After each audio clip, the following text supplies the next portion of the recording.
Hello and welcome to Up the Villa podcast, where I am delighted to say I am joined today by one of my favourite Villa players of one of my favourite Villa eras, who played in some of my favourite Villa games of all time.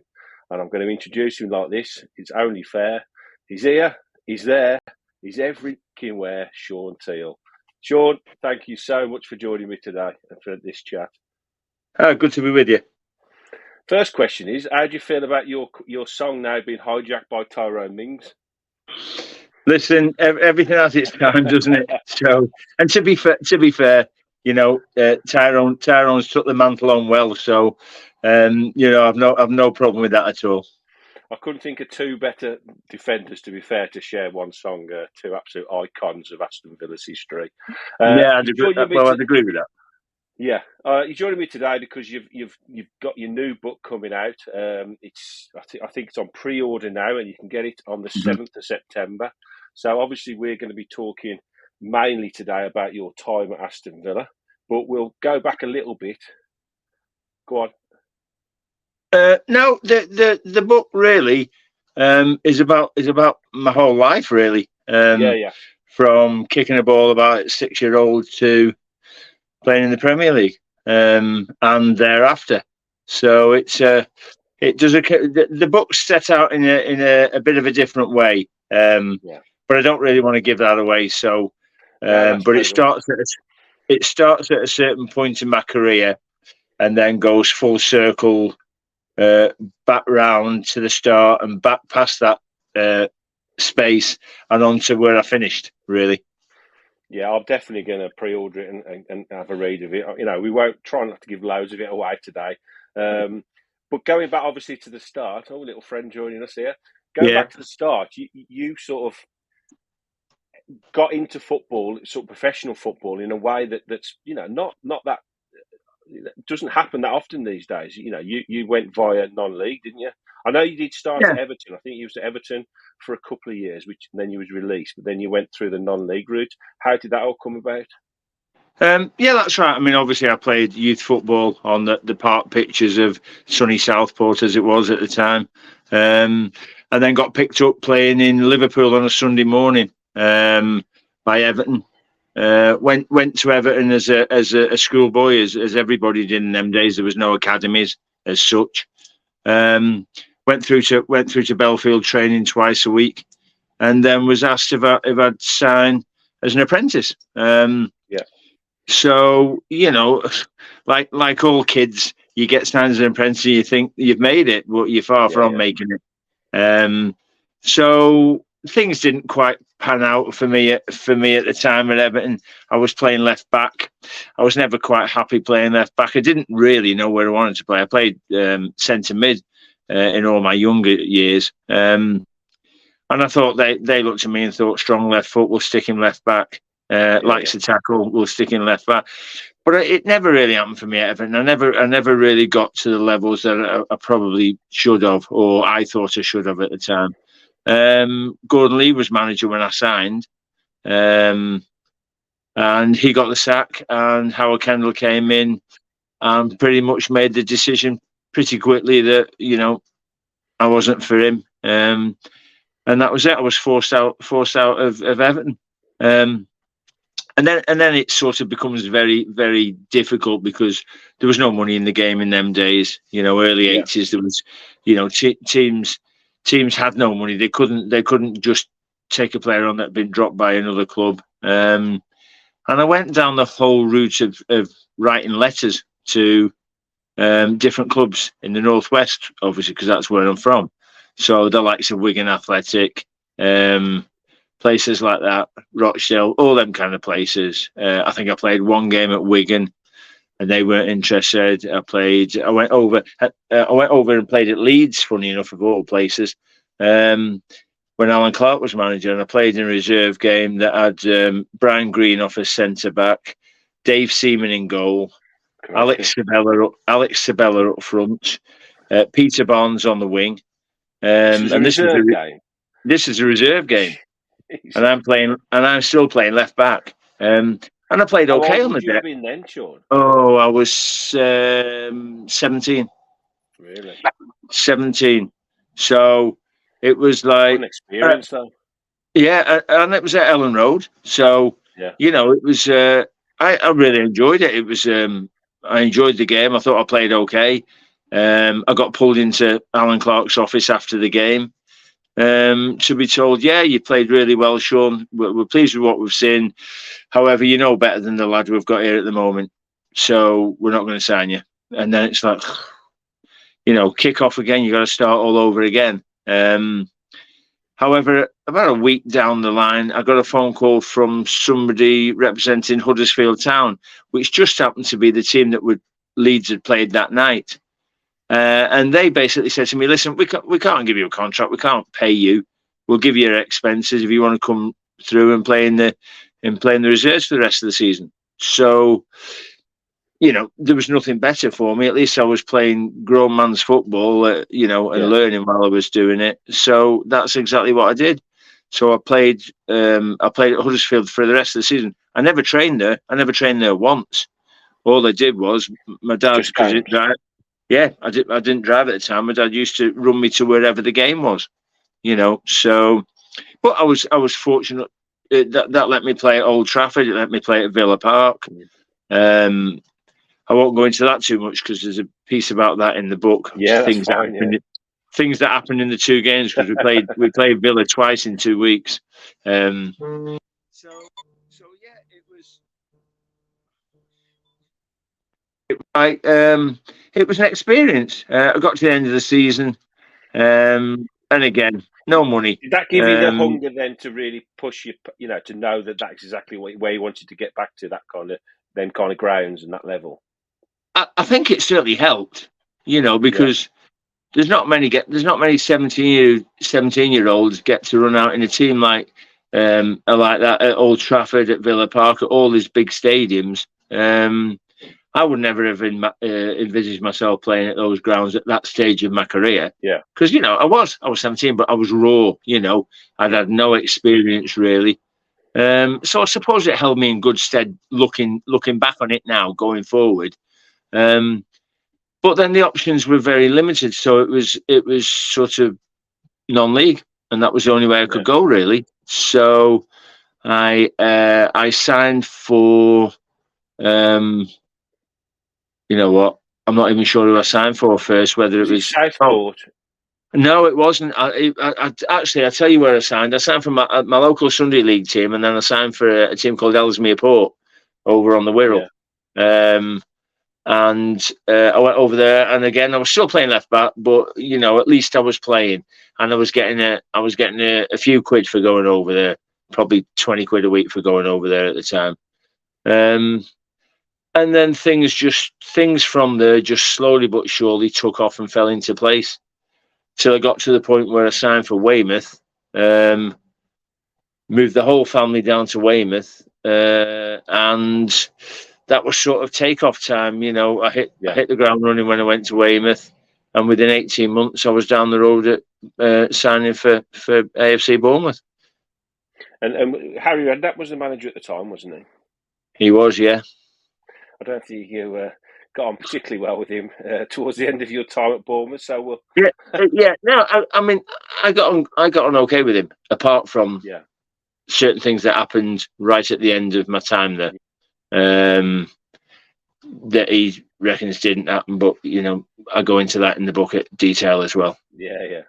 So that leads you then at the end of your time at Bournemouth to coming to Aston Villa, and at a time where we just finished 17th the season before. Josie Fenglos, who was the manager, had left. Yeah, that's right. And obviously took over. Although I was unaware of that at the time. He was Wednesday, wasn't he? Yeah, I'd gone on holiday with the family to Lanzarote, which was actually my first ever holiday abroad. Got held up for a night because of a broken plane, which meant I missed the first day of pre-season, which, funny enough, was the Saturday. To be then sort of get a phone call saying I was meeting Ron at the Royal Bath Hotel in the middle of Bournemouth the next day. So I knew very little about what had gone on, and it was just like speak to your agent and meet Ron tomorrow morning. And that's what I did. I met Ron the next day. It's an amazing story, really, because obviously we just sold David Platt and Tony Cascarino for big money, and then No, you hadn't. No, you hadn't sold Platty at the time. Platty was there when I joined.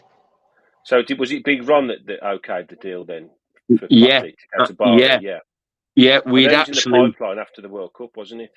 Yeah, I signed on the. I agreed to sign on the Sunday, travelled to Birmingham on the Monday, signed on the Monday, and we flew to Hanover in Germany on the Tuesday, and Platty was on the plane with us. Right. And then, so we went up to this sports hotel up in the hills over Hanover, and the very next day, Ron disappeared. Obviously, Andrew Gray was assistant manager at the time, so all that we were told was obviously that Ron had travelled back to Birmingham with David Platt to seal a deal for David to go to.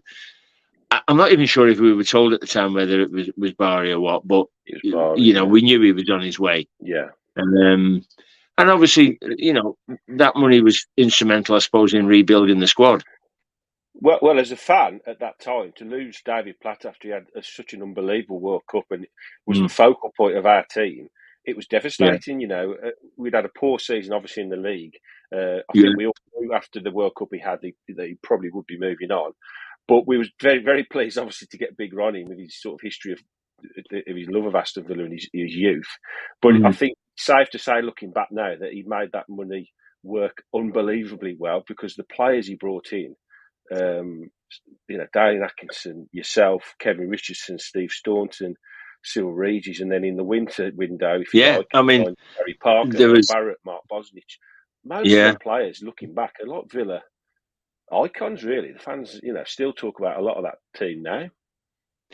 Yeah, I think because of the style of football that Ron played, we were very open and adventurous as a team. I think that sort of embedded us in Villa history because we were such a. You know what? When you play, you don't even realise what a flair team you were. But when you watch some of the videos back, you think, wow. I mean, there was the very famous goal. I think it was against Wimbledon where every player touched the ball bar me. Right, yeah. The home scored. Yorkie scored at the far post. Then you've got Dalian's goal, Tony Daly's volley, Dean Saunders against Ipswich, and it was we were a very one-off team at that stage. Swashbuckling, I'd say, Sean. That was my. Yeah, none more so than the first game that you had under Big Ron that season, Sheffield Wednesday. Obviously, the team he'd just left, and we went back there and we were 2-0 down. I mean, what a game that must have been to play your debut for Villa as well. Yeah, because that was my full debut in as it was the old First Division at the time, wasn't it? So, I remember the game sort of like it was yesterday. David Ersit in that unbelievable finish to start with. Yeah. Then they got the second. Then Big Cyril with the header just before half time to get us back in the game. And then obviously Dalian scored the next one, and then Steve Staunton the winner. And the place just went mad when Steve Staunton scored. It was mental at the time. It was like, what have we just done? Because we'd come back from though, didn't it? Yeah, it did. It was like, and typical Ron being Ron, lapped it up, didn't he? It wasn't about the team. It was about Ron after the game, as usual. Yeah. But it sort of set a marker out for the season. We knew as a team we had the balls to stay in games. We knew we could open teams up, and I think from there we just went from strength to strength. On a weekly basis. Yeah, I mean to go from 17th to 7th was a phenomenal achievement with bedding in so many of them players, and then we move on to the next season, the 92-93 season, which was the inaugural Premier League season, and we went on arguably and even one of my favourite seasons of all time following Villa. I was lucky enough to be at an age where I went to practically all the games that season, home and away.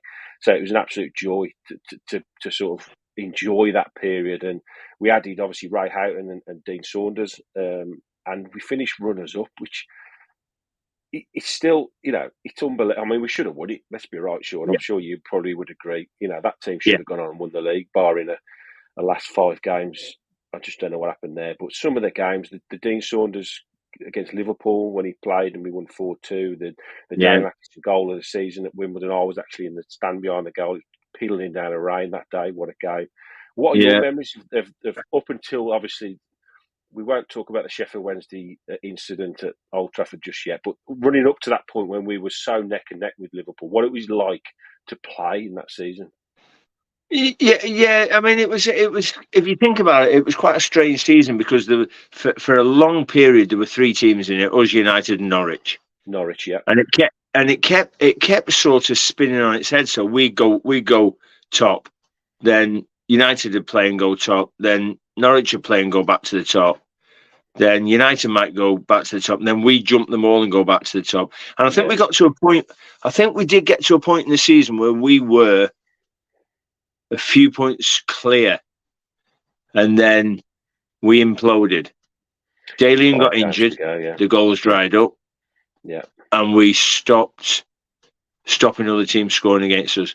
And we have the unremarkable games against Oldham, against Coventry, Blackburn away, where we just, for whatever reason, whether it was just inexperience or who knows, but we just couldn't win. We couldn't put a performance together and win a game.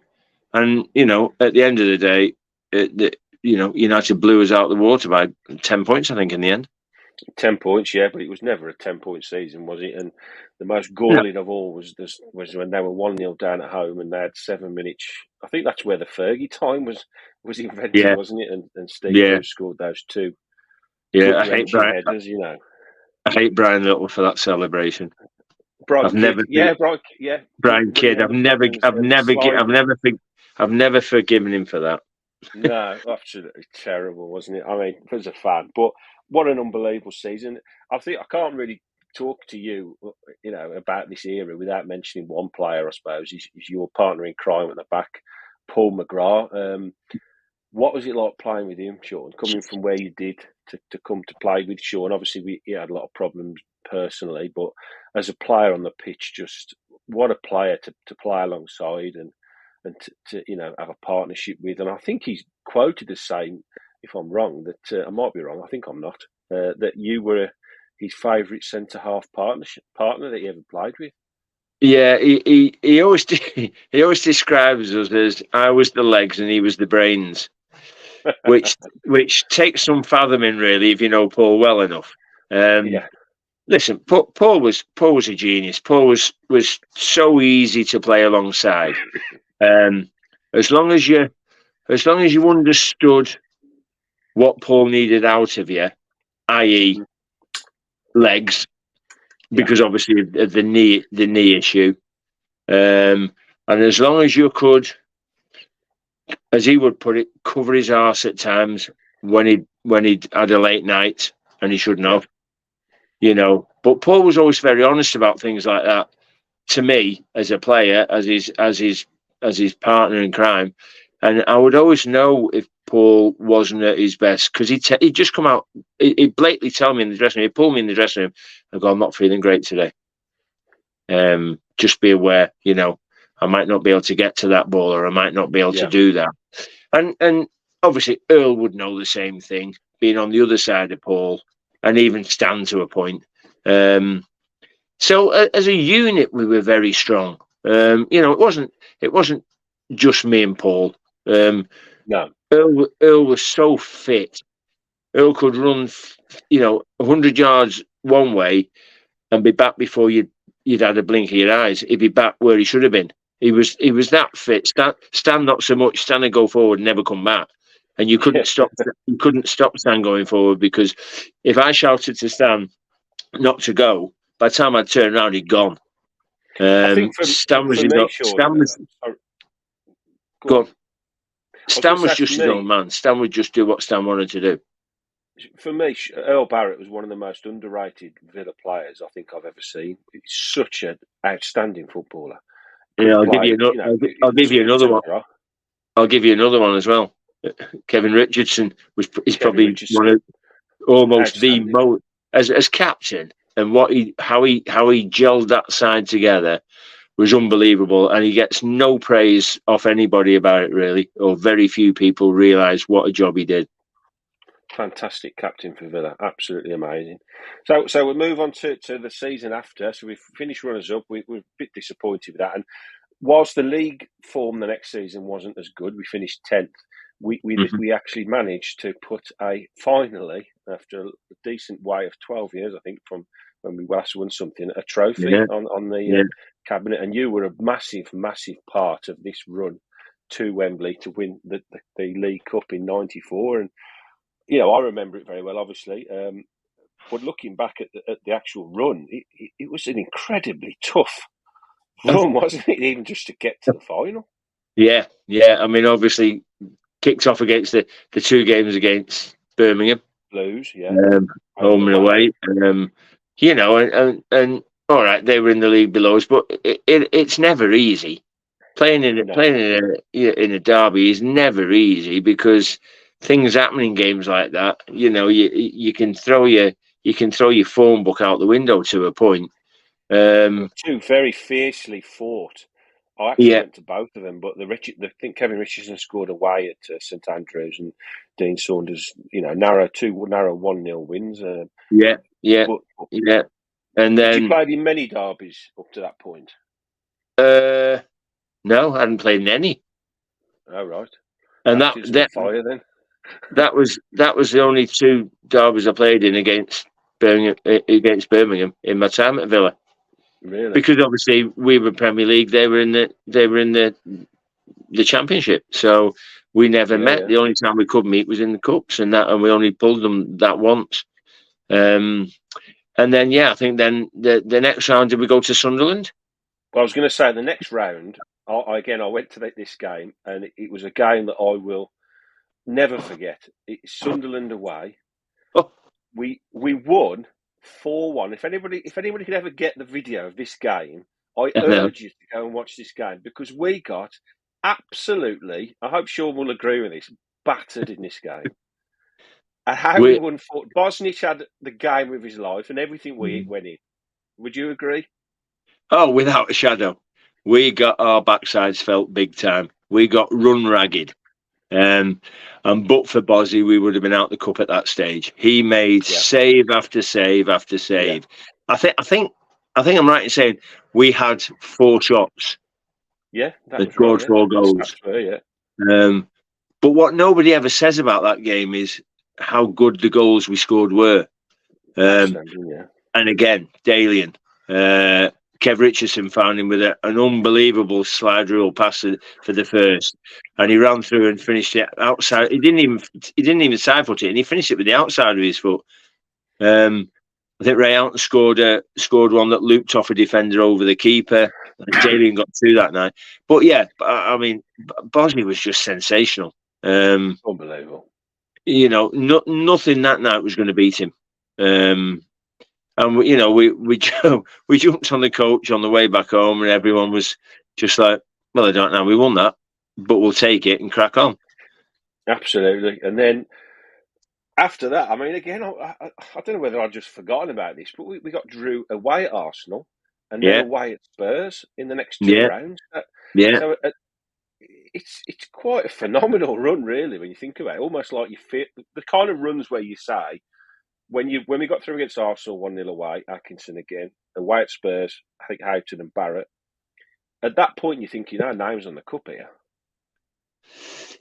yeah. And I think to a point that sort of fed into what we fed off, because I think we had that feeling as well. Once we'd Yeah, beaten Tottenham, I think we were pretty much set on the fact that we thought we'd go to Wembley. What clouded the whole thing a bit was we were still in the FA Cup, and we still had to go to Bolton in the FA Cup. So yeah, we had two chances of getting to Wembley that year.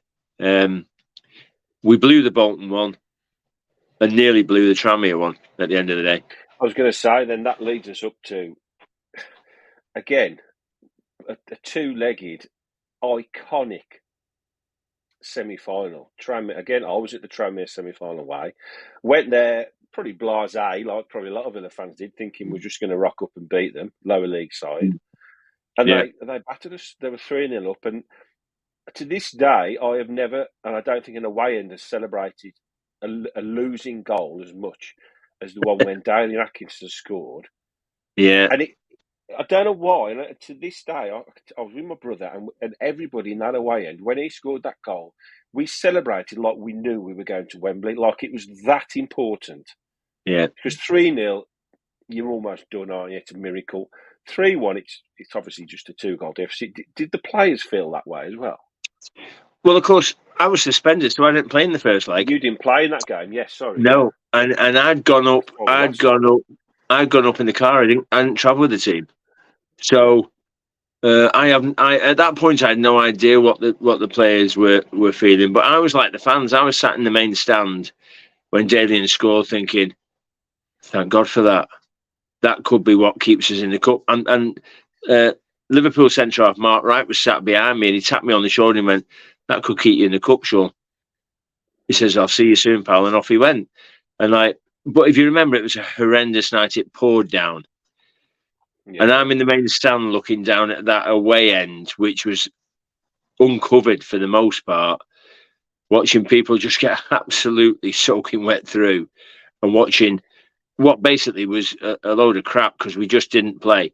We just didn't get going at all. And they, as you said, they played us off the park and could have been. They had some good players though, Shaun, didn't they? Yeah, well, the likes of Jeb Brannan. Albeit coming towards the end of their career, but they had some very good players. Yeah, John Aldridge, Pat Nevin, Johnny Morrissey, all the lads I played with the following year when I moved there.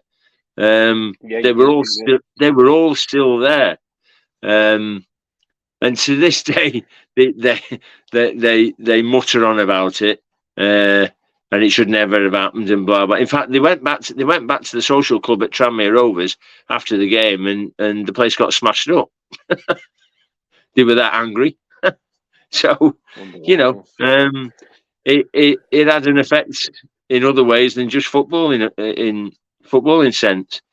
But what it did do, it led to what is probably the most iconic game I ever played in. The return leg at Villa Park. Absolutely, yeah. One of the greatest experiences of many fans' lives. I mean, you actually scored in that game to bring it back level, didn't you? And before Bozzy decided to have a bit of a mad one and put them back in the lead. Weirdly, I was working in the club shop, would you believe, at that point on a match day. And we used to have to be told to leave 10 minutes before the end of a game to get back and open the shop up. And we all totally ignored the boss, praying that we could get an equaliser because we didn't want to miss it. And then Dalian again popped up the 88th minute to sort of take it to penalties. So what a game. What a game. Was it just a great game to be involved in? You were all right getting back to the shop anyway, because John Greenfield would have still been watching the game. And he was in charge of the shop anyway, wasn't he? Yeah, give me a roller for getting back late. Yeah, just one of those games. We got ourselves back in it, Dino first, then myself. And then obviously Bozzy gave it. Yeah, but there's a backstory to that, because I was never supposed to be anywhere near that position.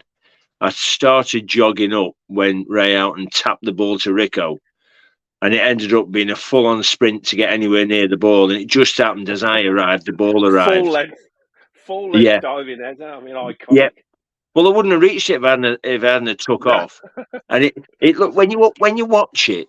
I mean, I've watched it millions of times, but when you watch it, it looks like that's what we did. We meant to do that, did we, Al? Perfectly timed. We didn't mean to do that at all. That was just, I suppose the gods looking down over it. It just happened. Yeah, it just happened. Did you only score twice for Villa, Shaun? Say that again. Did you only score twice for Villa? Was you only 2 goals? Was it? No, I scored 5 goals. I scored 5 goals in my career at Villa. 5 was it? Um, Because you scored I in the scored penalty against. shootout as well, didn't you? Well, yeah, well, they don't count penalties, do they? They No, never no, do. not in I not in scored the shootout. my first goal for Villa was at Villa Park against Grimsby in the League Cup the season before, and we got knocked out on away goals. And then I scored against Swindon in the Premier League. I scored against Middlesbrough at Villa Park in a 5-0 win. Both me and Paul scored. Yeah. I'm trying to think where the other one was now. Somebody will remind me because they always do in the end. I always forget the same goal. And then obviously, as you've just stated, obviously I scored in the semi-final and a penalty in that game, and I also scored a penalty in a shootout at Wimbledon in the FA Cup we got knocked out of the season before. So I mean, there was basically, 5, not including 2 penalties, so it's 7. So we had record books are wrong. decent record for centre half. So we get through just about against Tranmere, and then we're up against the old foe, Manchester United, the team that pipped us to the post the season before, and on the back of them doing the double that year, they were looking at doing the treble, weren't they? We went and again pretty much outplayed them the whole game. Wembley. One thing I did want to ask you about, big one through Graham Fenton in that final, which was a bit of a left field decision on the day. What was the squad sort of idea about that? Because he came from nowhere really towards the end of that season, didn't he, Graham? I think Fenny had played about 2 or 3 Premier League games before the final, so he was there or thereabouts in the squad. Yeah. But obviously, you look at the squad and you think, if you want to throw an extra midfielder in, you've got Gary Parker, you've got Ray Houghton, you've got these players who have got hundreds of top class games behind them.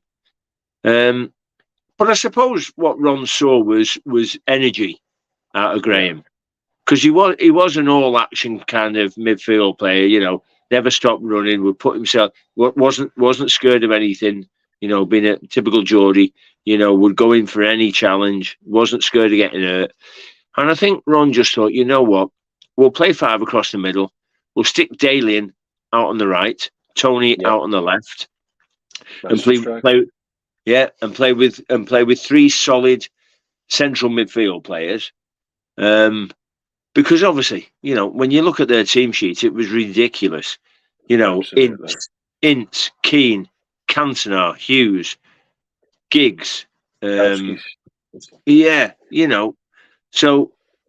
I suppose Ron had planned to just try and stop them getting the balls to the wide men by playing 5 across the middle, and use Dalian's pace, of which he had probably more than anybody else on the pitch, because he was rapid, Dalian. When Dalian went. And using his pace to threaten their fullbacks. And the whole idea, I suppose, was to push them back and stop them getting at us. And you have to say, hats off, it worked. Yeah, but then didn't half let everybody know it was his plan. He loved the limelight. Didn't he? Did he? Yeah, did he? So yeah, the best time in my career. Play at Wembley, beat United at Wembley, stop them getting the treble after them beating us to the league title the year before, and winning the League Cup. What could be better? Unbelievable. So we move on to which was your last season at Villa then, and ultimately we had a poor season. Ron left. So yeah, how did your time at Villa come to an end? Was it a sort of mutual thing? Was it? Did you want to leave at the time? Was it just one of these things that where managers move over and they see it going a different way? No. I mean, it was a strange season for me because I fell out with Ron at the start of the season over him telling me to get 2 operations done that I needed desperately, me having them done, and then him saying that he never gave me permission to do it. I go through that in the book. It's a long-winded story. Being dragged to South Africa when I was injured to playing 3 games out there instead of being allowed to go to the England camp and play for England. There was a lot of things went on, A lot of things went on behind my back that I didn't know about till it was too late, i.e. the England situation. I was never asked whether I was fit enough. I was just told I wasn't going. So you was called And, up for England? yeah. That was one of my That's questions, was how close was you to an England cap? Well, if you look back on the records, that season, we'd been to a camp. Me, Earl Barrett, Kevin Richardson, was it? and Rico. Yeah. Rico hadn't been to the camp. It was just me and Earl went to the camp. And then later on in the season, Rico got the nod as well. So there was 3 of us called up to play in these end of season friendlies at Wembley, because obviously it was '94 and it was the World Cup and England hadn't qualified. So there was these, we had to play, I don't know, Azerbaijan or someone like that at Wembley. There was a few sort of nondescript games, but England had to play them, so they had to put a squad together. And I was named in that squad, and then I got injured at Newcastle. Andy Cole did my Achilles in a challenge just before the half time, and I went off at half time to the smart words from Ron. Well, if it had been Wembley, you'd have carried on, and that was typical. That was typical Ron had to get the smart dig in. Quipping, I wouldn't have carried on because I couldn't walk. No. Now this squad had been named, and it was, I suppose we were a month to 5 weeks away from these internationals. And without being told, I was pulled out of the squad. I wasn't even told. Didn't even know you'd been called up? No, because he just told me in the end. He went, "Oh, by the way, you were called up for England, but you're injured, so I pulled you out." Right, okay. Well, thanks for letting me know. Thanks for giving me the choice. Oh, and by the way, on the back of that, Shaun, because the Irish lads are over in America at the World Cup, we've got an end of season tour to South Africa, and you're on that tour and you'll be playing in the games. Well, hang on a minute. I thought I was injured. Oh no. Well, we'll strap you up and play you. Huh. And to try, see why it went like that. Yeah, and to try and butter me up, we got to South Africa. Obviously, Rico wasn't there. We played Liverpool in the first game, so he made me captain, as if that was going to make everything right, So they literally strapped me up and wheeled me out and threw me on the pitch and said, "Get on with it." No, I'm not saying it wasn't a great trip, because it was a great trip. No. Yeah, of course. We were lucky. We met Mandela, things that bucket list things that you'd never tick off. So we met Nelson Mandela. We got to play golf on the place that the course in Sun City where they have the big do every year. We got to do all sorts of things. And it was a great trip, but I'd rather not have been there. Just a bit of taste, yeah, of course. And the funny thing is, Rico played in the first England game, and then they flew him straight out to South Africa.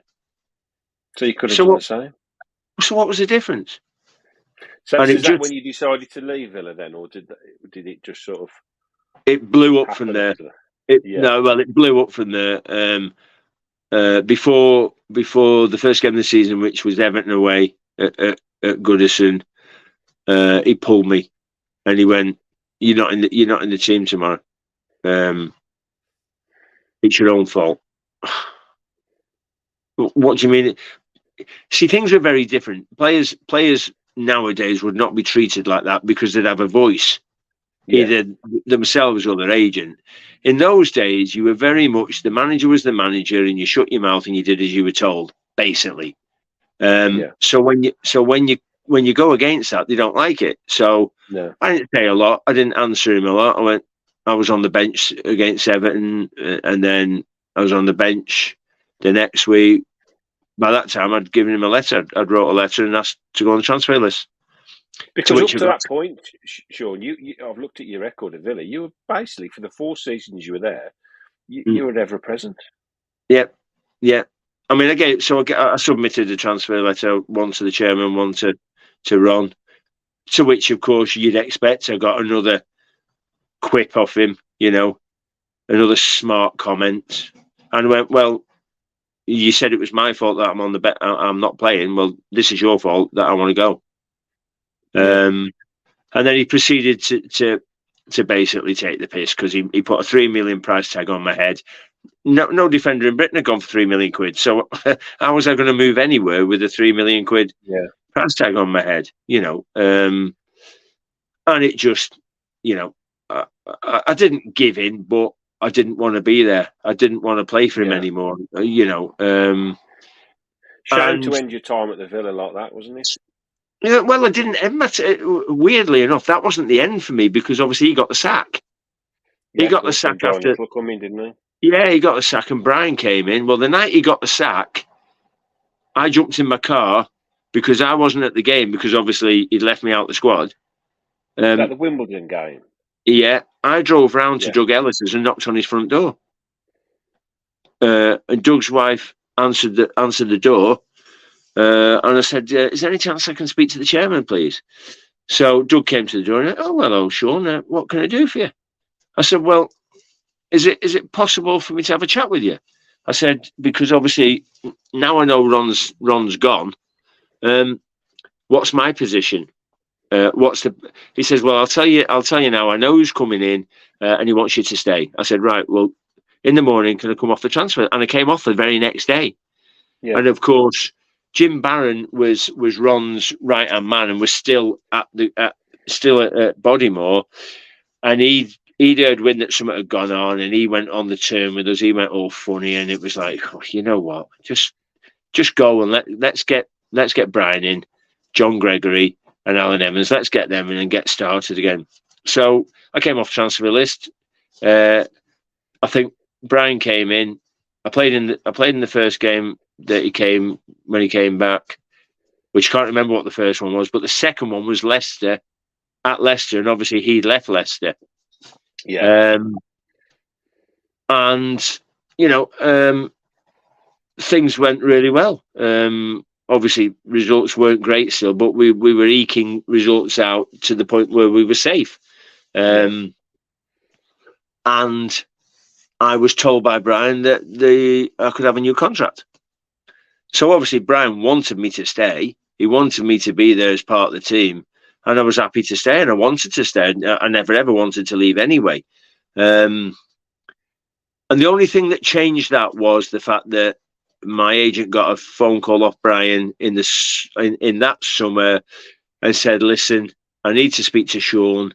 I think we're gonna sign Chris Coleman from Crystal Palace for £3 million." I remember that, yeah. And that would mean that I wouldn't be able to guarantee Shaun his first team place. So I need to have a chat with Shaun. So I drove from the northwest down to Villa Park. My agent drove up from London. We had a meeting with Brian, and Brian was as honest could be. And I wouldn't expect anything else out of Brian anyway. And he basically said, you can stay. I'll give you a new contract. Although we dispute this slightly because Brian said he told me it would be 1 year and how much I'd be on, which he never ever told me. But he said, I understand if you don't want to sit in the stands week in, week out, watching, not even being on the bench at times. And I went, Brian, no, I'd rather go. I said, I'm 32. I just want to play football, And his one promise to me was that he would get me out the club as cheap as he could, so obviously I could make more out of the deal. Move, yeah. So and that's Tranmere. No. Tranmere came out of left field. Really, to be fair, there'd been rumours about Everton, a few other little rumours, but nothing specific. And it looked like it was going to go on into the start of the season. There was no sign of any Chris Coleman at that point anyway. Yeah. So, although Brian had said he'd been 99% sure it would happen. And then right before the season was due to start, Brian pulled me. He says, "Listen," he said, well, he mentioned to me in the corridor at Bodymore Heath, actually, it was like, just a quick one, Shaun. Listen, Tranmere have been in, but I've told them I don't think you'd be interested. And I went, "Hang on, Brian. No, I'll speak to them." And the reason I'd speak to him is because I knew Johnny King anyway. Yes. And I knew Johnny King as being as honest as Brian was. And I knew I wouldn't get messed about. Geographically, was that a good move for you as well, like where they were Yeah. spaced? Yeah, because Carol decided that it would be good then to relocate back to Southport or back to that neck of the woods. Yeah. And in fact, we relocated to the village that I still live in to this day, which is... Oh, really? Yeah, it used to take me 45 minutes to drive into Tranmere, which was nothing. For the first 4 weeks, I drove from Sutton Coldfield to Tranmere. And that was trust me, that was hard work. Yeah, yeah. I work in Sutton Coldfield, so I know. So the deal was put on the table, and I have to say and I've said it to Brian since, and we've had this conversation a million times, me and Brian. The deal I got from Tranmere was a mind-blowing deal at that stage for what they were willing to pay me to leave Villa Park and go to Tranmere. I'd never have got anywhere else. I wouldn't have even got it in the Premier League. Really? If Villa had gave me that contract, it would never have matched anything near Tranmere's. It was ridiculous. Wow. And funny enough, and from that, I'm still the record signing to this day. Really? So we're talking 95, we're talking 28 years ago, and I'm still the record signing. However, later in the book, it explains my departure from Tranmere and how that figure and those wages had a double whammy, which meant I was on my bike again. Yeah, it's a fantastic story. I'm just conscious I'm keeping you so long. Your career is amazing. I mean, to take the knockbacks you did at the start, to drop into the non-league and fight your way back, and to have the career you had was just brilliant. I mean, your time at the Villa, as I said at the start, for myself, who spent sort of some of the happiest years of my life watching the club, and was when you were there, and the League Cup win, the runners up this season was brilliant. And I know now that you still have a lot to do with Villa. I actually met you once at the sleepover that you did with the foundations. Yeah. I know you do a lot of stuff with that. I just thank you so much for everything you did for Villa. And I implore people to go to get the book, because if it's anything like what you've talked about here and the stories you've alluded to that are in the book, it's going to be a great read. I'm definitely going to read it. One last question for you, Shaun, is who was the best player you played against? I would presume it would be while you was at the Villa, because that was your sort of Premier League time. Yeah. So who would you say was your hardest opponent you played with? I mean, I get asked this question so much, and I don't think I've ever changed it. Although I can look at your Alan Shearers and your John Fashionews. It depends, in what sense you're looking at it. If you look at physicality wise, Shearer and Fashion. If you're looking for brains, sharpness, blah blah, I always plump for Ian Wright, because he was an unbelievable pain in the arse. And he always used to score against Villa. Well, yeah, thanks.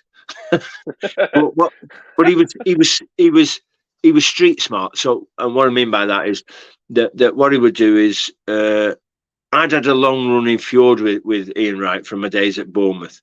One of my very early games that I played for Bournemouth was at Sellers Park against Wright and Bright in the mud, and between us we kicked 10 tons out of each other for 90 minutes. I wouldn't back down, they wouldn't back down.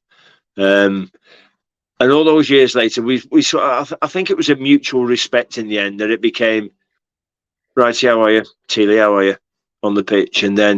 But then what he'd do is he was smart, and he'd when the ball was up the Arsenal end, he'd be talking, knowing that the ball was going to come at some point, talking, Teale, what are you up to, blah, blah, how's things at the Villa? Do you ever fancy moving on? And then all of a sudden, you'd look up and he'd gone. Bang, and you're like, holy shit, he's done me again. But he'd do it to the best. He'd do it to anybody. He was very good at getting in under your skin and just making you relax, but relax too much. And then all of a sudden, he was on the end of it. And that's why he scored so many goals. You know, I mean, he was phenomenal for England, for Arsenal.